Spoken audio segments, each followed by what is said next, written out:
Transformational geometry is the movement of figures on a coordinate plane. And today we are going to be looking at rotations.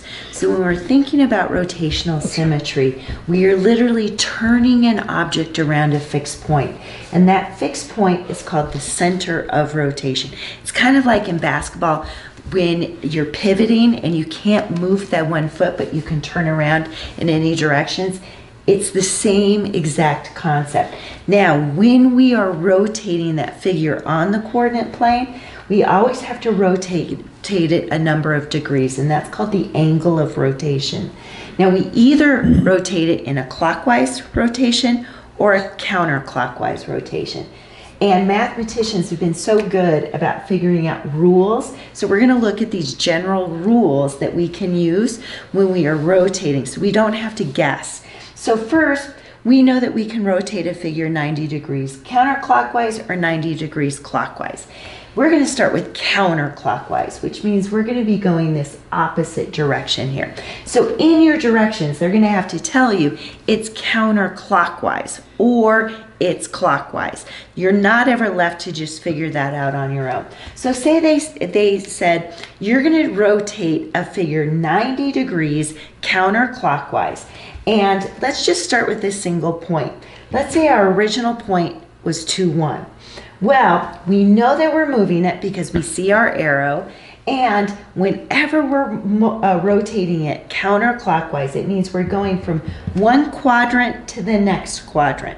So if I started in quadrant 1 and I'm going 90 degrees counterclockwise, then I'm going to have to end up in quadrant 2.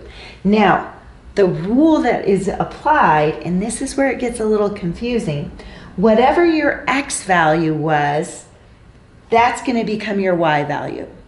Whatever your y value was, you're going to take the opposite, and that's going to become your x value. So you're switching the location of your x and y values, and you're taking the opposite of that y to become your x. So in reality, if I started at 2, 1, first, in order to do my counterclockwise, I'm going to flip those two numbers. So now I have 1, 2, but I have to take the opposite of that first number.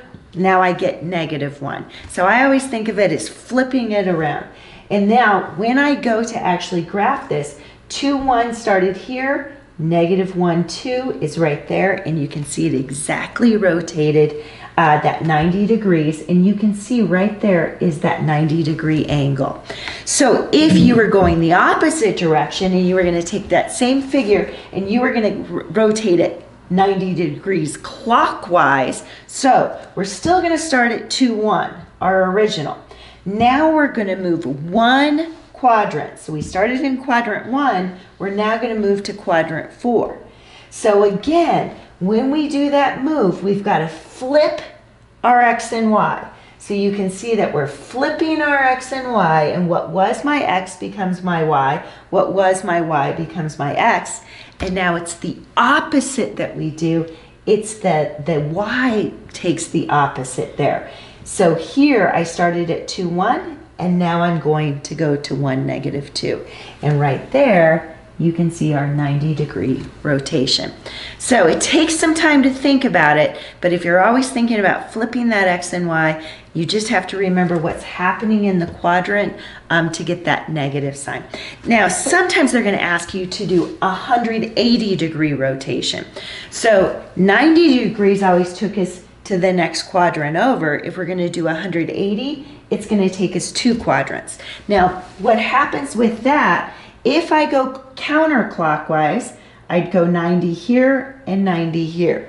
If I go clockwise, I go 90 here and 90 here. So you notice it doesn't matter whether it's counterclockwise or clockwise, we always end up in the same quadrant. So they don't tell you counterclockwise or clockwise on a 180-degree rotation. So we know 180 degrees, we're going to go exactly diagonal to wherever we started because we're flipping 2 quadrants.